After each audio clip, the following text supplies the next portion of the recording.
Donc aujourd'hui, ce qui nous réunit, c'est pour parler d'anticiper et d'éviter les défaillances de vos adhérents. Ce que je vous propose juste avant de démarrer cette présentation, c'est d'avoir recueillir quelques informations auprès de vous. Et la question est la suivante, c'est quel est le taux de défaillance dans votre réseau aujourd'hui?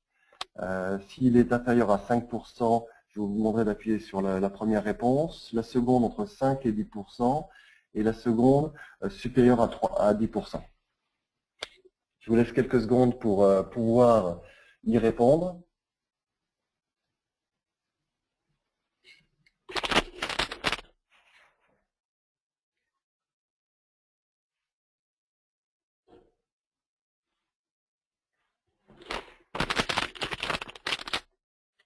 Donc il semble que la moyenne se situe plutôt dans la tranche intermédiaire en tout cas.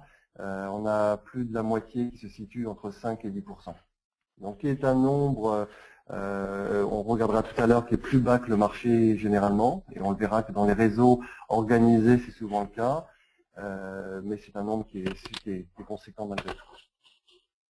Alors juste quelques informations de marché pour démarrer par rapport aux défaillances. Il y a eu 62 000, entre 61 000 et 65 000 selon les analyses, INSEE ou autres, défaillances en 2013. Les PME et TPE sont extrêmement touchés, vous voyez, parce que le mix produit, et souvent les commerces que l'on a qui utilisent AGT sont plutôt dans la tranche 3 à 9 salariés, ça représente 5,2% de taux de défaillance. Donc vous voyez, par rapport à ce que vous me donnez, on est dans la fourchette, on était plutôt autour de 6-7%. Et ensuite, les secteurs d'activité les plus touchés, c'est la construction. On en parle quotidiennement. La construction est en très très fort retrait. Mais le commerce arrive tout juste derrière avec une croissance forte et plus de 13 000 défaillances dans le domaine du commerce. Donc c'est un taux qui est très élevé. Et on voit derrière qu'il y a des inégalités géographiques. Certaines régions sont plus touchées que d'autres, où le commerce de détail souffre énormément. Et pareil, il y a une différence au niveau des activités. Les secteurs les plus touchés sont l'alimentaire, le bricolage, l'équipement des foyers, et derrière, vous avez l'habillement, la restauration et le service à la personne. Voilà pour un petit panorama très très rapide des défaillances en France dans le domaine du commerce. En tout cas, on a des taux les plus élevés qu'on ait vécu en France depuis pas mal d'années. Et donc, il faut être extrêmement vigilant par rapport à ceci. Alors, les raisons principales, quand on analyse ceci, la première chose, c'est la consommation des ménages. On est dans du B2C, donc on est directement en relation avec des consommateurs. Et aujourd'hui, on a des taux de croissance qui sont nuls, voire en dessous de zéro, en tout cas très très proche de zéro systématiquement. Donc ça, c'est la première raison. La seconde raison, et ça dépendra des secteurs d'activité, mais on a beaucoup de secteurs d'activité où la concurrence est très très forte. On peut parler de l'immobilier, on peut parler de la pharmacie, sur lequel on pense aujourd'hui, en tout cas les experts pensent que le nombre d'établissements est supérieur aux besoins du marché. Le troisième élément, et là est plutôt lié à la gestion elle-même du point de vente, c'est le poids des investissements, que ce soit les stocks, que ce soit les aménagements à réaliser, mais également le loyer. On a des coûts de loyer qui sont très élevés en France par rapport à d'autres pays européens. Et pour finir, je dirais tout ce qui est sous-capitalisation des points de vente. Aujourd'hui, les capitaux propres sont relativement faibles et donc le moindre toussement ou en tout cas réduction de l'activité entraîne derrière des défaillances, des faillites pour des problèmes de trésorerie très souvent. Et quand on regarde les perspectives de 2015, donc on est plutôt au top sur les 20 dernières années en termes de nombre de défaillances d'entreprises. Et derrière, les perspectives de 2015 sont pas réjouissantes, des taux de croissance qui resteront extrêmement modestes. Les experts tablent, j'ai entendu cette semaine, à autour de 0,7%. Et l'impact du e-commerce est un point extrêmement important dans tout ce qui est commerce de détail, parce qu'il y a un changement en tout cas de paradigme par rapport à la façon de consommer aujourd'hui. Donc voilà un petit peu par rapport aux paramètres. Donc il faut être extrêmement vigilant en conclusion et trouver des façons intelligentes en tout cas de pouvoir les anticiper et pouvoir les corriger. Ce que je vous propose par rapport à la présentation, c'est qu'on regarde 3 volets qui me semblent importants dans la gestion de la défaillance. Le premier volet, c'est tout ce qui est recrutement. Recrutement, c'est-à-dire j'ouvre un nouveau point de vente, je recrute un nouveau franchisé, un nouvel adhérent. Comment faire pour bien démarrer sur de bonnes bases? C'est un point qui est extrêmement important. Beaucoup de défaillances ont lieu dans les 3 à 4 premières années et souvent liées à des problèmes de recrutement. Le second volet qu'on va regarder, c'est la partie, le quotidien. C'est-à-dire que lorsque j'anime, je pilote mon réseau, comment faire en sorte que je le fasse de façon correcte pour éviter toute défaillance. Et le troisième volet qu'on va regarder ensemble, c'est tout ce qui est redressement. C'est-à-dire que cette fois-ci, j'ai des problématiques, c'est-à-dire j'ai des points de vente qui sont en difficulté, des difficultés de trésorerie, des difficultés pour pouvoir honorer leurs dettes et qui ne peuvent plus en fait subvenir. Donc comment faire pour aider ces entreprises à sortir de l'eau. Donc voilà comment on va structurer la présentation et on va regarder pour chacun de ces volets. Donc par rapport à la partie recrutement, qui est l'ouverture d'un nouveau réseau, ce qu'on va regarder, c'est vraisemblablement est-ce que c'est le bon endroit pour pouvoir ouvrir un point de vente? Donc on va regarder 3 aspects, le potentiel, la concurrence locale, l'emplacement, qui sont des points extrêmement importants pour pouvoir valider le chiffre d'affaires potentiel et les éléments de point de vente nouveau. Le second élément que l'on va regarder, c'est tout ce qui est le business plan. Souvent, et je pense que vous l'avez tous vécu dans votre vie, les business plans sont souvent des choses extrêmement positives. On est dans une phase un petit peu euphorique d'une nouvelle activité que l'on démarre. Et souvent, ce que l'on constate, c'est que les business plans sont souvent trop optimistes par rapport à la réalité de la vie. Donc, comment faire pour valider ce business plan? Le second volet de l'exploitation, on va regarder cette fois-ci le quotidien. Et on va faire du monitoring de mon réseau et pour ceci, regarder, analyser tous les ratios de gestion, de pouvoir comparer mes réseaux, mes points de vente entre eux et surtout de pouvoir s'assurer que tous les éléments qui sont importants pour vous, vous receviez automatiquement des alertes. Et finalement, pour tout ce qui est redressement, on va regarder comment faire pour animer et pour pouvoir coacher votre adhérent, pour pouvoir remonter la pente, pouvoir revenir dans une situation économique beaucoup plus favorable et pouvoir s'assurer de la longévité de son business. Et qui passe par des mesures correctives bien sûr et un plan d'action qui va suivre dans le temps. Donc commençons tout d'abord par le recrutement. Par rapport à ceci, on aura l'occasion de regarder des petites choses directement après dans l'outil. AGT, comment on peut vous aider en ce sens. Ce qui est important, c'est de regarder tous les éléments liés à l'activité future du nouveau point de vente. Donc les informations démographiques, des informations de trafic, des informations de zone de chalandise et de potentiel, et également la concurrence. Donc de pouvoir vraiment faire une étude détaillée de l'emplacement et pouvoir valider de ce fait le chiffre d'affaires potentiel et pas partir sur des hypothèses trop optimistes. Le second volet que l'on va regarder ensemble, et là on va le regarder directement au travers d'AGT, je vais vous montrer quelques exemples, c'est la notion de business plan. C'est un élément fondateur extrêmement important de l'activité d'un nouvel adhérent ou de deux travaux majeurs, mais en tout cas on va partir plutôt d'une ouverture. C'est prendre les bonnes hypothèses, donc de monter un plan à 3-5 ans, en général c'est la durée que l'on fait, faire des prévisionnels de tout type, et finalement pouvoir benchmarker mes ratios de gestion par rapport à la réalité de l'activité. Alors pour ceci, ce que je vous propose, on va basculer directement dans AGT Retail, donc la solution que je vous présente ce matin. Et on va se basculer directement sur une de mes points de vente. On est à Aiguille, en Haute-Loire, et on va directement à partir d'Aiguille pouvoir monter un business plan. Donc on va voir la liste des business plans disponibles pour Aiguille, et directement on va pouvoir examiner un nouveau point de vente qui va s'ouvrir, qui rentre dans le bricolage, en l'occurrence dans ce jeu de démonstration. Donc ce business plan, vous allez retrouver tous les éléments qui permettent de monter un plan à 5 ans. Donc reprendre éventuellement, si c'est une reprise d'un établissement existant, les données bilancielles. Donc pour pouvoir avoir les échéanciers de prêts, échéanciers de créanciers dettes. Et une fois que vous avez fait ceci, on va pouvoir modéliser l'ensemble des équipements, des investissements que vous devez réaliser, que ce soit des agencements du point de vente ou de la construction, des choses un petit peu plus lourdes. Donc gérer à la fois les règles d'investissement, les montants, les modes de financement, est-ce qu'on passe par du crédit bail? Là, ma voiture, par exemple, a été financée de 18 900 €, a été financée sur un crédit bail sur 5 ans. Donc on retrouve mon loyer mensuel de 340 €. Une fois que vous avez fait ceci, on va gérer les emprunts. Donc généralement, toute activité repose sur de la dette bancaire à l'origine. On lève un petit peu d'argent pour financer à la fois les investissements, mais également le stock. En tout cas, les choses qui vont me permettre d'exécuter mon business.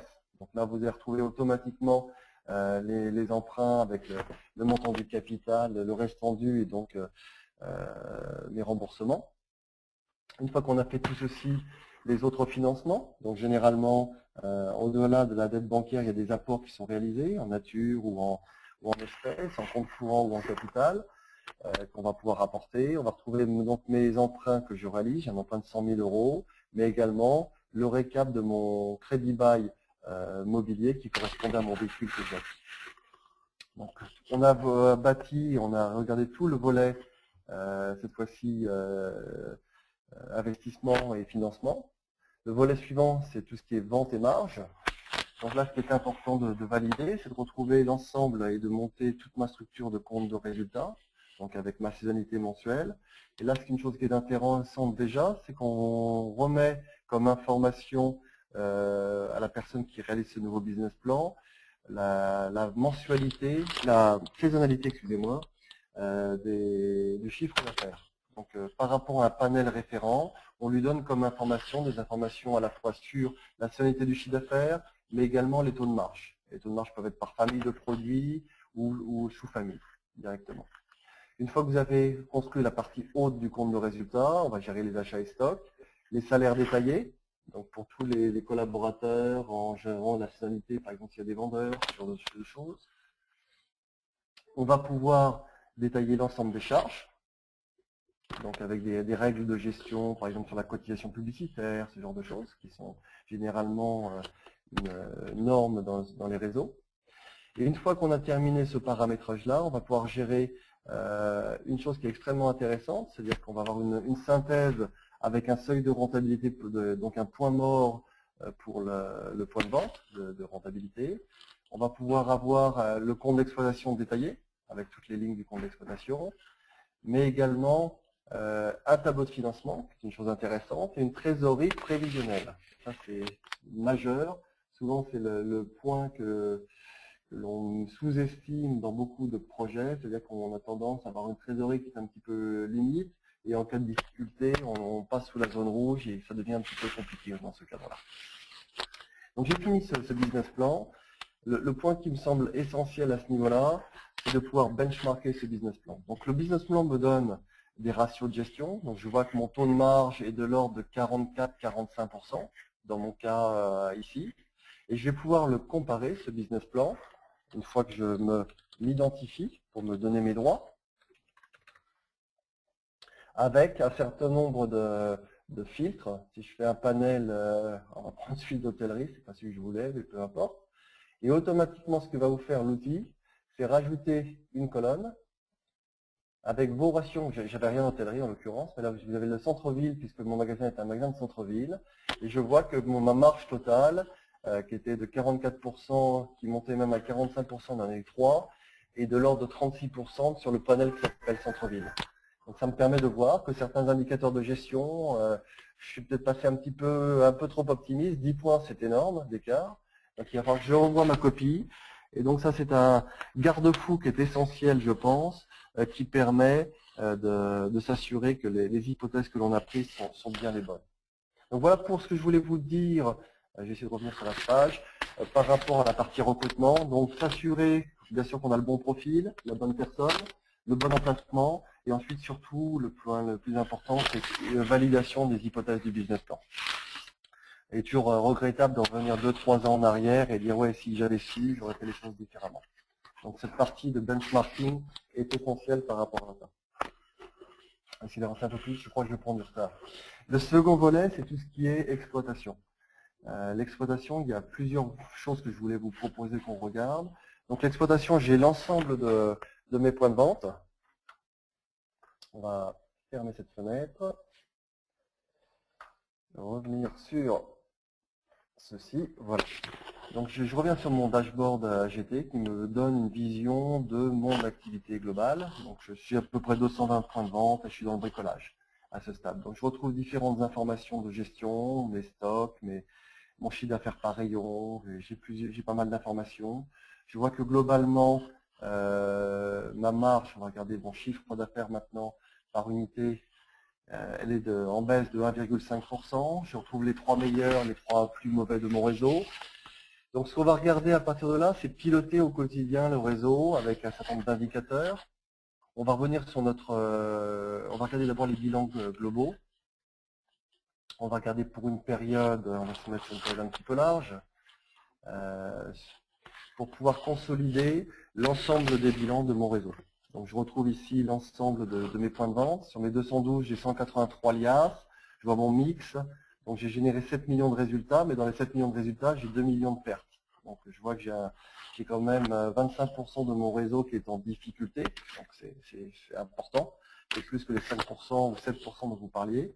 C'est du jeu de démo, c'est peut-être pour ça. Et ensuite, je retrouve mes indicateurs de gestion qui correspondent à mon ensemble. Donc je peux zoomer par rapport à ceci et regarder le palmarès. Donc de regarder par rapport à toutes les unités qui sont concernées, celles qui gagnent de l'argent et celles qui en perdent. Donc si je veux zoomer sur celles qui sont déficitaires, je vais retrouver tous les points de vente avec leurs dates. Et un point qui est extrêmement important, c'est le score. Donc on est capable de calculer un score, qui est un score qui utilise les normes de la FDCC, l'Association française des Credit Managers, qui permet d'anticiper et de mesurer le risque de défaillance par rapport à un point de vente.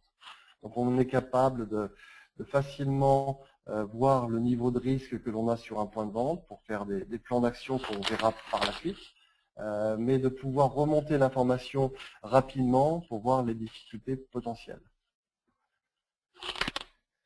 Le score, vous allez le retrouver également sur unité donnée. Si je retourne sur mon unité d'aiguille, où j'ai la possibilité directement au niveau de voir une synthèse de l'activité d'aiguille, et donc de me proposer de voir un score de défaillance, qui est celui-ci, à ce niveau-là, extrêmement faible sur aiguille, tout va bien sur aiguille, mes indicateurs sont au beau fixe, et donc c'est une excellente chose pour aiguille.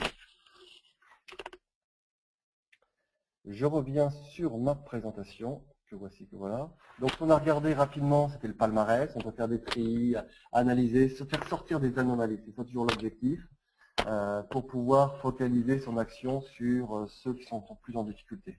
Parce que je vois que c'est Pithiviers, le deuxième en chiffre d'affaires, 10e en valeur ajoutée et 22e en frais de personnel. Donc, ça va plutôt pas mal pour Pithiviers, c'est un bon élève. Ils ont des charges financières qui sont plutôt dans la moyenne. En tout cas, 18e, il est plutôt en premier quartile. Donc ça va plutôt pas mal pour lui. Et ce qu'on a regardé derrière, c'est pouvoir zoomer au niveau individuel pour pouvoir anticiper les éléments. Le second élément qui est extrêmement important dans le monitoring du réseau, c'est d'avoir un système d'alerte efficace. De plus en plus, on dispose d'informations extrêmement importantes par rapport à son réseau. Et ce qu'on va regarder ensemble, on va revenir sur notre dashboard, on va reprendre toutes les unités, pour regarder ça de façon globale.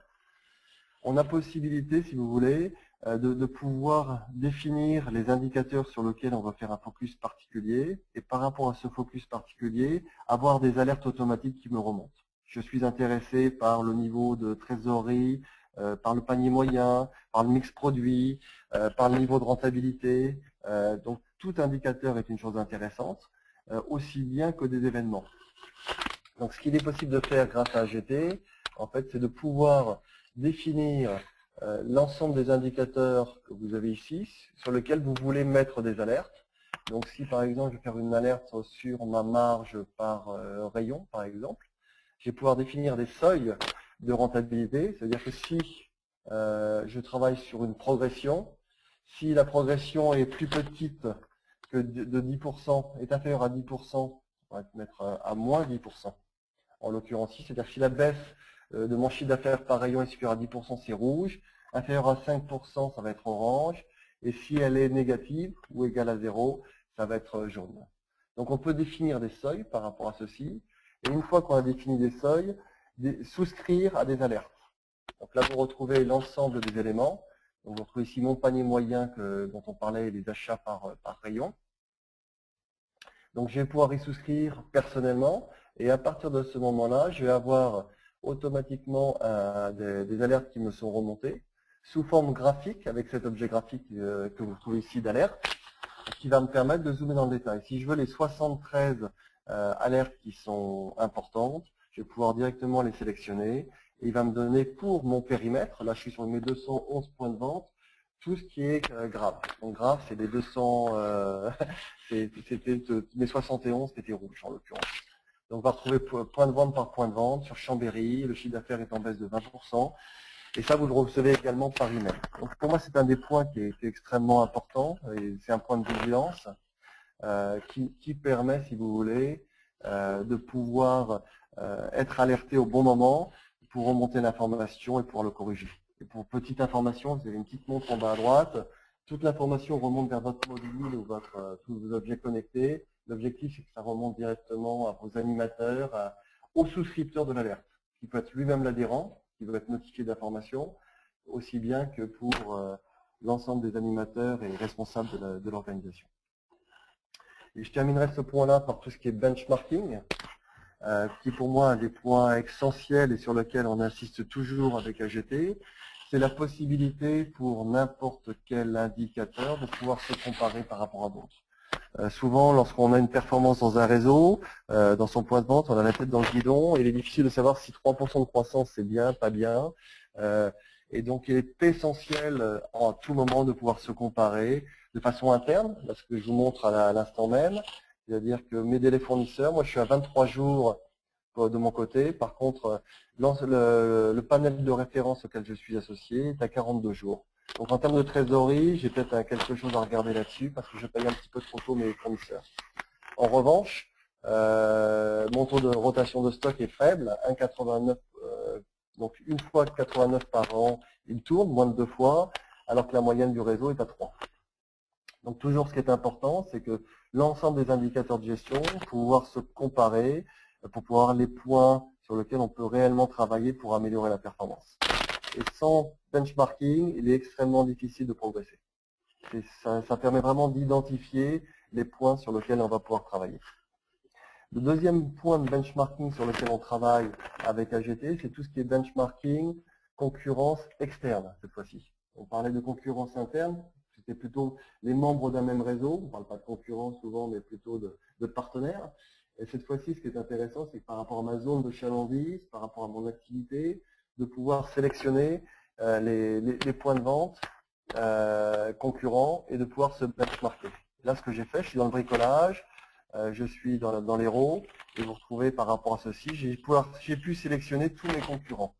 Et automatiquement, ce que vous donne l'outil, c'est de dire que voilà, moi j'ai fait 1,95% de croissance pour l'année, alors que la médiane de ma sélection, ce que j'ai identifié personnellement comme étant mes concurrents, est à moins 1%. Donc je suis plutôt mieux que les autres, ça fait plaisir. Et ça me permet d'identifier également ceux qui sont mieux que moi en l'occurrence. Idem pour le taux de marge, moi je suis à 37%, 36,90. La médiane est à 37%. Donc ceci pour un certain nombre d'indicateurs financiers, ça me permet, c'est un baromètre qui est intéressant, c'est a posteriori, mais ça me permet de voir si je suis sur la bonne trajectoire et si je suis pas sur la bonne trajectoire, de pouvoir redresser le tir rapidement. Et je terminerai donc la partie défaillance par la zone rouge. Donc j'ai certaines entités via les alertes, via les outils de monitoring que j'ai, qui remontent comme étant en difficulté parce qu'ils me demandent des délais de règlement, parce qu'ils ont des problèmes de trésorerie, ils cherchent des financements, ou carrément parce que si on ne fait pas une correction rapide, il y a un risque de défaillance qui est fort. Pour ceci, ce que nous avons l'habitude de faire, c'est de monter, et on va directement rebasculer dans AGT. On va se repositionner sur ma fameuse ville d'aiguille. Excusez-moi, j'ai oublié de la sélectionner au passage. Sur la ville d'aiguille, et je vais regarder mon reporting financier. Donc, dans la partie reporting financier, je vais faire différentes choses. Je vais pouvoir monter un budget au départ. Donc souvent, quand je suis en difficulté, très souvent, il n'y a pas eu de budget fait en amont.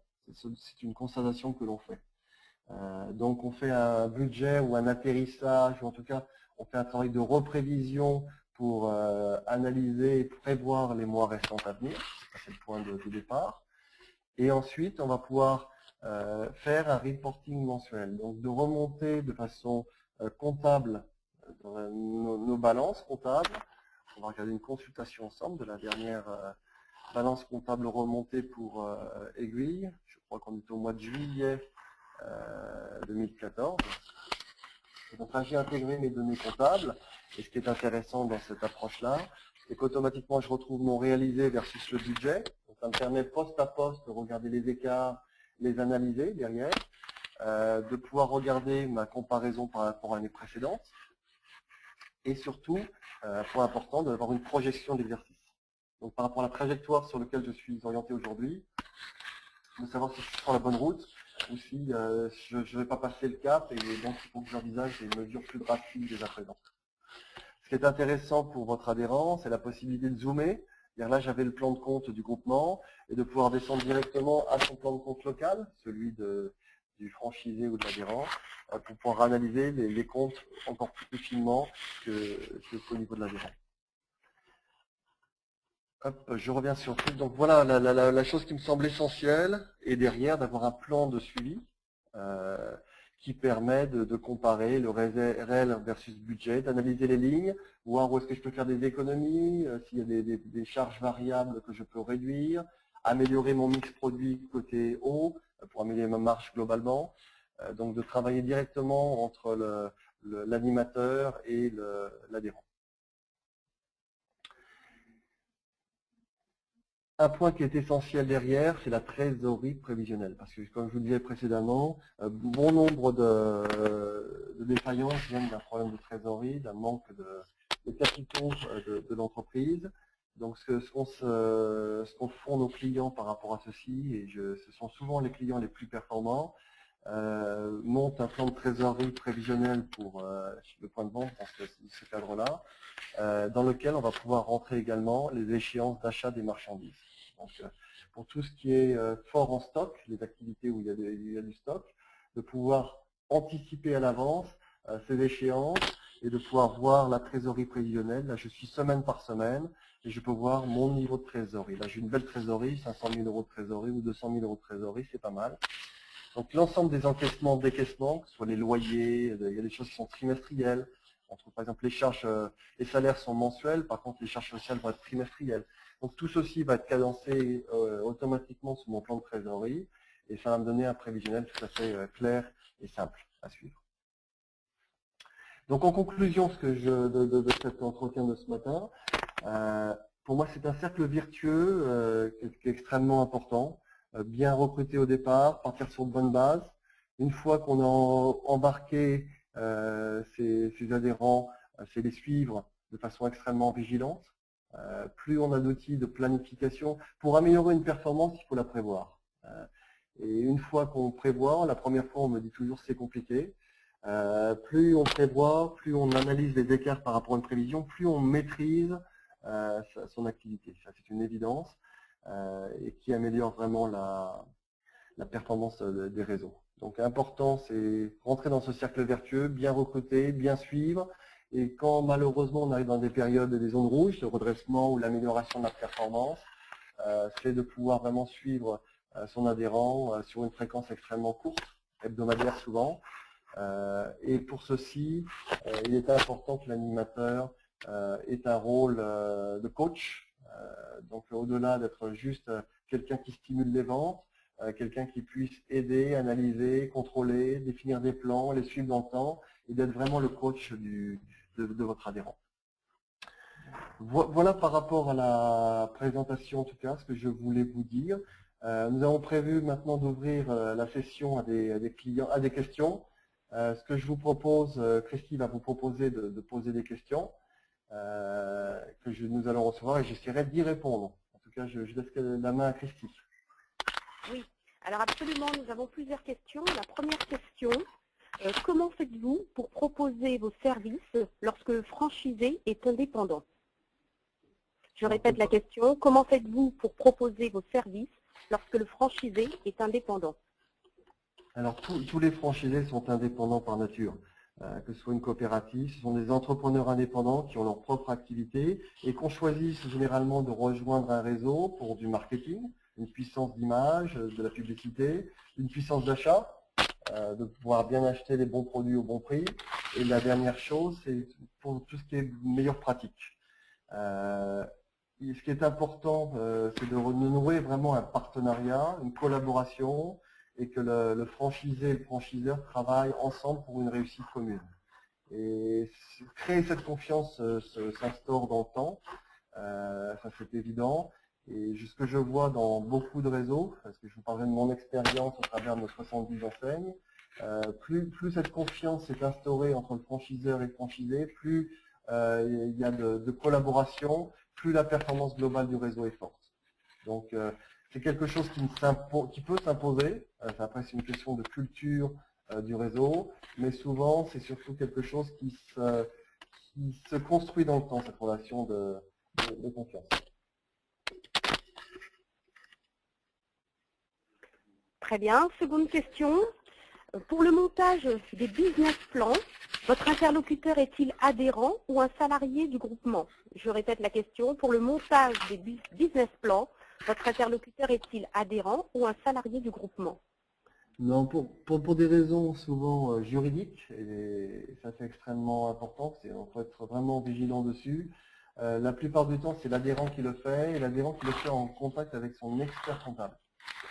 Ce que l'on fournit au travers de l'outil AGT, c'est une structure, une matrice simplement, qui permet d'industrialiser, de guider, pour lui permettre d'aboutir à quelque chose. Et ce quelque chose, avec ses ratios de gestion auxquels il aboutit, il va pouvoir les comparer lui-même à des panels. Donc, ce qui permet de valider la crédibilité de ce qu'il a construit lui-même. Mais pour des raisons donc juridiques et d'engagement du franchiseur, c'est l'adhérent lui-même qui construit son business plan.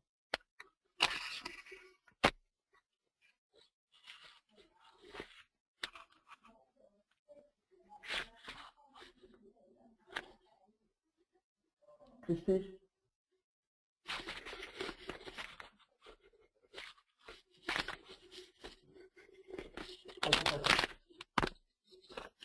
Excusez-moi, un petit problème technique. Je reprends la question suivante. Quelle différence la solution AGT Retail apporte à la lecture classique d'un bilan? Alors, ce qu'on a essayé de faire par rapport à la lecture classique d'un bilan, c'est de simplifier au maximum pour que ce soit pédagogique. Il y a deux choses qu'on va faire. C'est donc, ce qui est souvent parlant, c'est la comparaison. Donc, d'apporter des éléments de comparaison pour l'ensemble des indicateurs, le choix derrière des indicateurs de gestion qui vont permettre de mesurer réellement la performance. Je dirais que ça, c'est la seconde chose. Et la troisième chose sur laquelle on a beaucoup travaillé, c'est la simulation. La simulation, c'est-à-dire, je vous donnais l'exemple tout à l'heure de mon taux de rotation de stock qui était faible. J'étais à 1,8, je crois, alors que le réseau était à plus de 3. C'est de pouvoir facilement de mettre ça entre les mains de votre adhérent et que l'adhérent lui-même joue et se dise, ok, si je passe de 1,8 à 2,5, quel impact ça a sur le montant de ma trésorerie, le montant de mes stocks et bien sûr le montant de ma trésorerie. Donc, sur quoi nous avons joué, ces trois volets. Je pense la lecture et le rendre un peu didactique et un petit peu intéressant, en tout cas facile à lire. Le benchmarking pour la comparaison, pour interpeller. Et le troisième volet, c'est la partie simulation qui permet de pouvoir voir l'impact d'une modification sur notre organisation. Question suivante. Quel type de module AGT Retail met à disposition des membres d'une centrale ou adhérents d'un réseau pour suivre son activité financière? Je répète, quel type de module AGT Retail met à disposition des membres d'une centrale ou adhérents d'un réseau pour suivre son activité financière? Beaucoup de questions aujourd'hui. Ce qu'on met à disposition, c'est toute une panoplie d'outils. Donc la panoplie d'outils, le financier commence par le business plan. Donc je vais pouvoir prévoir quand je démarre mon activité quelque chose à 5 ans, avec une feuille de route et donc une trésorerie et un cash flow. Le second volet, c'est tout ce qui est budgétaire, monter un budget d'activité annuel et ensuite de pouvoir faire un suivi mensuel simple, une feuille du flash, où on saisit quelques indicateurs qui sont importants, le chiffre d'affaires, la marge et la masse salariale, ce qui est extrêmement important. Et tout ce qui est fixe, à la rigueur, comme ça ne bouge pas beaucoup, on a une belle visibilité quand même sur sa rentabilité. Un arrêté comptable. Et le dernier volet, c'est tout ce qui est trésorerie prévisionnelle, qui permet d'anticiper à l'avance les flux de trésorerie et d'avoir une vision complète. Donc voilà les éléments que l'on apporte. Et ensuite, je vous ai parlé du benchmarking. Benchmarking extérieur également, qui permet de comparer votre activité vous-même, vos informations financières, par rapport à ceux de vos concurrents du marché. Ça fait une panoplie qui est plutôt large. Très bien.